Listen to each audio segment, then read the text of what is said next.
Ahod a s kým som tu? Astrid, čaute, čaute. Áno, dneska sa budem baviť o, vlastne téma bude vlastne psy a samozrejme mám tu pripravených pár otázok pre našeho hostia. Takže moja prvá otázka by bola, aké sú najčastejšie chyby, ktoré ľudia robia pri výbere svojho prvého psa? Najčastejšie chyby môžu byť, že očakávajú veľa od toho psa, povedzme, že si kúpia teda väčšie plemeno psa a myslia si, že ako veľa sa s ním akože budú hrať alebo venovať sa mu a v skutočnosti nemajú toľko času, napríklad musia viacej byť v robote, viacej v škole, takže povedzme, že toto je jedna z tých najčastejších chýb, alebo ako by som to povedala, odsudzujú vlastne napríklad aj útulkových psov, kedy vlastne niekedy môže byť lepšie ten pes z útulku než pes s papiermi. To isté robia vlastne ľudia chybu, že kupujú si psa bez papierov, vlastne cez nejaký, nechcem menovať značku, ale proste cez nejaké stránky, kde len vlastne vám predajú toho psa bez papiera. Takže to je ďalšia chyba. A tých chýb je viacej, ale nenapadne ma teraz vlastne všetky. Ak sa môžem spýtať, tak podľa teba je lepšie kúpiť psa alebo vlastne z útulku mať psa? Podľa toho, že z akej stránky sa to berie. Ten útulkový pes vám naozaj, ako aj pes s papiermi, respektíve z chovnej stanice, vám donesie taký život a energiu vlastne do toho života. A ide o to, že ten pes z útulku môže mať nejaké tie vrodené vady alebo chyby. Povedzme, že my nevieme, čo si on zažil. Mohol byť týraný alebo mohol si zažiť život z reťaze a potom ťažko sa bude s ním komunikovať a potom na to potrebujete viac času a o mnoho viac pevné nervy. Takže ja by som pre začiatočníka volila asi jednoduchšiu cestu a to je z chovnej stanice, kedy to šteniatko môže mať menej tých problémov a tam sa s tými naozaj dobre zaobstaráva. Ďalšia moja otázka vlastne je, že čo sú najväčšie mýty v stravovaní psov? Mýty? No, Áno. najhoršie možno, že, alebo mýtus je, že tí ľudia si nečítajú zloženie krmiva. Myslia si, že toto je najlacnejšie, toto je najlepšie, je toho veľa, kúpim to v nejakom supermarkete a je toho veľa, zoberiem to na rok. Lenže tam tie chyby alebo mýty, neviem to úplne teraz vysvetliť, ale ide o to, že tam to zloženie je naozaj hrozné. Keď to prečítate, dáte si to povedzme, že do nejakého vyhľadávača, tak on vám presne povie, čo tam je. A môžu tam byť napríklad prvky živočíšneho pôvodu, čo si človek povie, že toto je mäso, toto je super, ale nie. Prvky živočíšneho pôvodu znamená nejaké kosti, kože, krv a toto všetko. A toho mäsa tam, keď si to pozriete, to zloženie, tak je tam fakt minimum, napríklad nejakých 5%. Potom obilnín tam môže byť extrémne veľa, čo už ani to není dobré pre psa. Takže určite je dobre si pozerať to zloženie. Tak. Čiže keď to tak môžem spýtať, tak vlastne, že tam ako keby ve väčšine týchto ako keby týchto jedlách alebo potravinách, tak sú nejaké také aj možno nežiadúce tie vlastne tie veci, čo sú v tých jedlách. Čiže čo je tedy taká najlepšia alternatíva, alebo čo tedy sme vlastne mali tak kupovať tomu psovi, alebo... No, mali by sme kupovať teda v overených značkách alebo respektíve obchodoch. Tam priamo si to prečítajte kľudne, tam vám nezavrú ten obchod pred nosom. Takže kľudne si to prečítajte, keď je dvakrát to zloženie a aby vám to vyhovovalo. Napríklad do niektorých granul alebo respektíve kľudne aj panoskov dávajú aj olovo a podobne takéto veci, ktoré sa nevyužili. Takže musíte prečítať si to zloženie, ako vám to vyhovuje.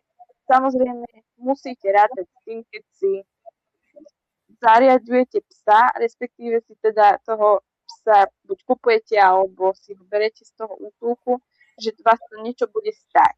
A najlepšie sú väčšinou, nemusia byť tie najdrahšie. Toto je ďalší mýtus, že nie všetko najdrahšie je to najlepšie a naopak. Ja by som volila tú zlatú strednú cestu, tie bývajú také najlepšie, ale ja by som si to zloženie vždy pozrela.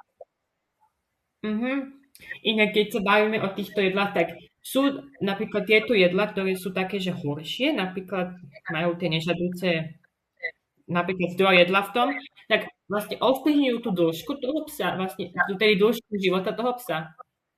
To asi nie, neviem o tom, ale myslím si, že určite ovplyvňujú to správanie, alebo respektíve aj nielen správanie, ale ako keby ten výzor toho psa nielen zvonka, ale aj znútra.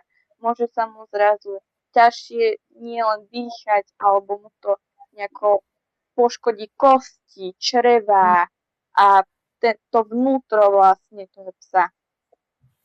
Alebo môže byť viacej energický, keď je tam fakt, že extrémne veľa energie v tých granulách, takže alebo môžete zase kúpiť si aj konzervy, ale zase aj tam pozerať to zloženie. Inak ja som tedy počúvala také, že napríklad nejaké také tie, ako to poviem, teraz ma nenapadne to slovo presne tak, ale napríklad sú také nejaké tabletky na to možno odčervenie, alebo nejaké také tabletky sú vlastne pre tých psov, že vlastne aký máš na to ty názor? Že je to také, že psa, alebo... Určite to môže byť dobré, aj ja to dávam svojmu psovi Rokimu, ale treba to prekonzultovať s veterinárom. Nie každému psovi to môže byť vhodné. Niektorý pes môže byť alergický na istú zložku v tom lieku. Takže vždy prekonzultovať a ten veterinár vám povie, že ktorý liek môže byť vhodný, ktorý není vhodný. Ďakujem tedy za toto vlastne a ešte sa také spýtam o tej potrebe, lebo tá potreba tedy je dosť dôležitá. Aj to je není, že len pre psov, ale aj pre ľudí a pre každého vlastne. Takže ďalšia otázka, ktorú tu vlastne máme, že či nám nejako rozumejú psi. Napríklad vnímajú nás ako keby, že ako ich majiteľov, ale že či aj nás vlastne ako vnímajú, že či nám ako keby rozumejú, alebo...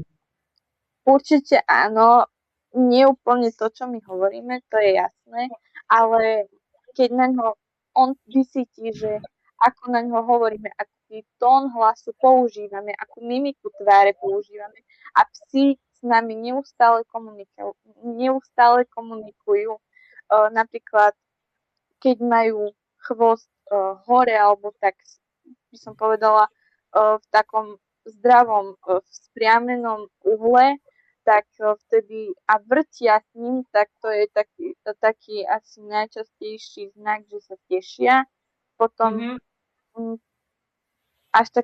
keď sa až tak prehnú, ja to neviem úplne vysvetliť, tak a sú takí až do tváre takí veselí, tak nám dajú najavo, že by sa aj chceli hrať, alebo prípadne nosia aj hračky.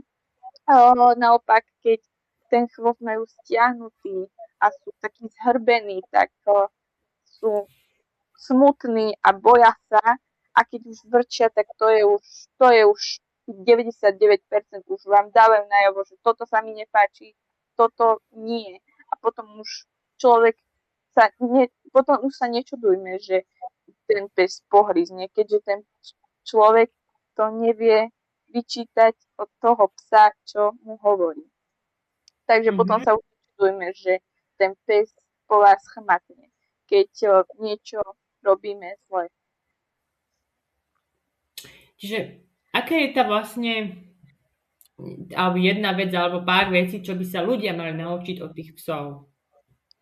Mali by sa naučiť teda aspoň nejaké tie znaky tej komunikácie, však nie je toho nejako extra veľa. Ja teda neviem to všetko a nedá sa to asi ani úplne všetko vedieť, ale tieto základné treba vedieť, ako ten pes stojí, alebo napríklad keď je až taký dominantný, čož nie je úplne dobre, tak je taký naozaj vzpriamené telo, vlastne tá hlava, všetko má také vzpriamené, oči má rovno, takže vtedy tiež ukazuje, že je taký dominantný napríklad nad nejakým ďalším psom, čo neviem, či je úplne dobré, každý má na to nejaký svoj názor, ale myslím si, že je dobré na takej rovine, že keď sa berú tak rovnocenne, tak by som povedala. Tá otázka ďalšia, ktorú by som sa tedy chcel spýtať, aké sú tedy tvoje najvtipnejšie alebo také najzaujímavejšie veci, čo tvoj pes vyviedol? Fúha, najvtipnejšie nepamätám si, to by som musela veľmi rozmýšľať. A najzaujímavejšie, no, že sa sám ako keby naučil nosiť loptičku, nemusela som ho teda učiť, že priniesť. Teraz už to teda zase tak nevie, lebo málo kedy to už trénujeme, ale naozaj od šteniatka vedel tú loptu priniesť a položiť, teda aby som mu to znovu a znovu hádzala. A takto sa vlastne, a možno, že aj vaši psi sa niečo naučili sami, len treba teda vedieť, že čo. Potom ďalšiu otázku, ktorú možno veľa ľudí sa niekedy pýta, hlavne keď idú niekam preč, že aké sú tipy na dovolenku s obsom, že na čo nikdy nezabudnú v zbalenej taške? Na čo nikdy nezabudnú v zbalenej taške? No, tam určite by som radila nejaký ten kvázi repelent, alebo kľudne aj použiť nejakú tabletku, ale zase teda konzultovať s tým veterinárom. Repelent neviem teda, že či sa môže používať, to si radšej pozrite, to som len tak tresla.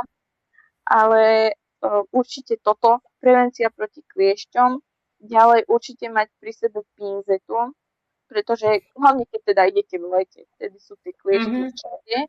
Keď idete v zime, tak tam asi ani takéto niečo navon môže, jedine možno, že bundu, takú zimnú, alebo napríklad aj do dažďa, keď prší, takže takú bundu určite zaobstarať. Čo sa týka dovnútra, tak by som kúpila, alebo respektíve zbalila do toho kufra kvázi aj jeho obľúbené miesto, či už to je pelech alebo klietka. My máme napríklad v klietke ten pelech a tam sa naozaj cíti on komfortne, to je jeho také zázemie. Pes musí mať také zázemie, kde sa cíti tak neohrozenie, tam by mu naozaj nikto nemal vstupovať. A ďalej, čo by som brala, určite teda krmivo, nejaké tie pamätky, keď ho chcete teda trénovať, a nejaké hračky, obľúbenú hračku. A ďalej, neviem, toto sú také základné, určite ešte niečo je, možno, že by ma napadlo neskôr. Takže asi sme vlastne pokryli väčšinu týchto mojich otázok, čo som teda ja chcem spýtať. Ďakujem za tento podcast. Dúfam, že sa vidíme na budúce a znova určite na budúce sa uvidíme, takže zatiaľ všetci majte. Ahojte.